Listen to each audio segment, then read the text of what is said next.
Never. Well, it depends on what you're going to use to reward them, right? So it depends on the dog in terms of what the final reward is. If the question is when do you wean them off rewards, you never wean them off rewards.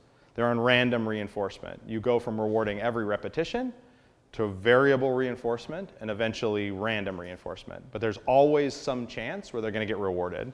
We want our dog to believe that there's a possibility of reinforcement at any time. So there's a whole process as they get older where we hide rewards that they don't know we have them. And in the middle of some exercise or some routine or some piece of work thing, I'll release you and boom, I magically produce a reward that you didn't know was there.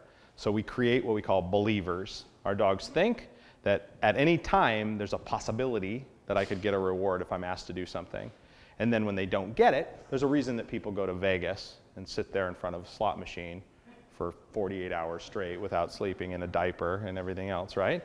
And it's, it's the addiction to the unpredictability, right? Remind me tomorrow and I'll show you guys a little interesting video.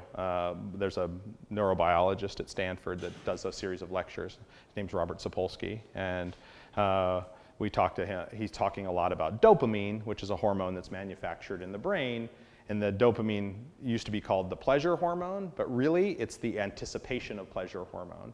It's what drives all behaviors in mammals, human beings as well, right?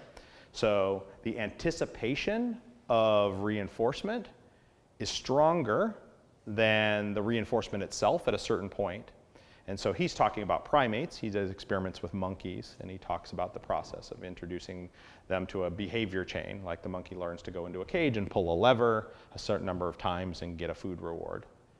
And initially, you think, okay, the monkey's dopamine, this chemical that drives behavior, this hormone that's manufactured in your brain that drives behavior, would be produced when they got the reward.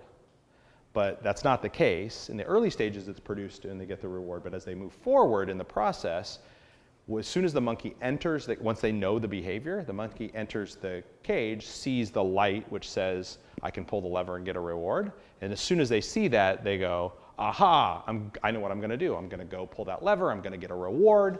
Yay, right? And they get a big spike of this chemical. They produce dopamine in your brain, and it floods your body, right?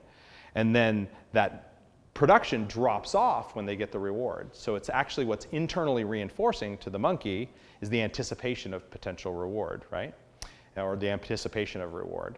And so it's how we operate as well, right? The reason you work is anticipation of a paycheck, right?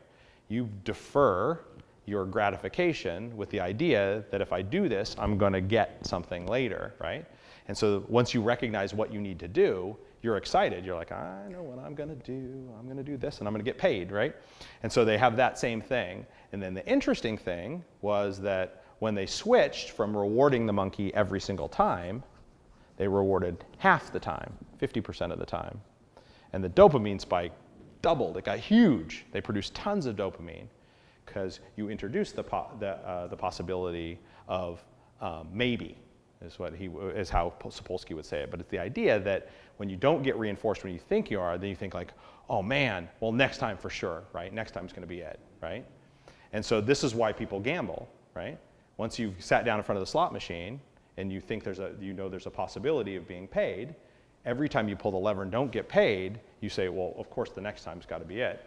And then enough, and you're like, well, I can't leave the chair because I'm going to get up and somebody else is going to come sit down and they're going to pull the lever and they're going to get my jackpot when I've been pulling it for an hour. So you keep pulling it, and people will get insanely dedicated to the behavior when you're not getting paid out of the anticipation of being paid.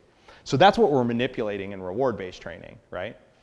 And so for the dogs that are very motivated for rewards, that's how we create these long, elaborate routines where they're not getting rewarded because there's always a possibility. So you're never free of that.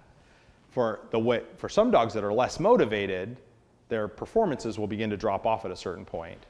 And then there's where we put pressure on dogs to do things.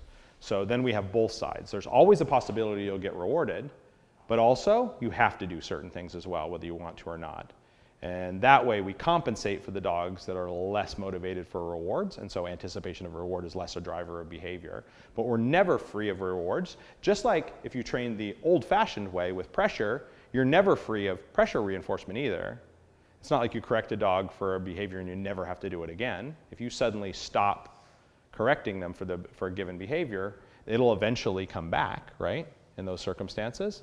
And so dogs that are motivated to work through pressure, you have to maintain that too. They're going to not do it, and you have to remind them, remember you have to, and they go, yeah, I have to, and they do it again.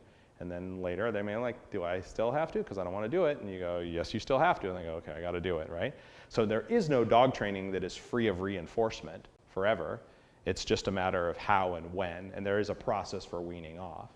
And so for some of our dogs, we go off of food and onto toys, but you're never really free completely of reinforcement.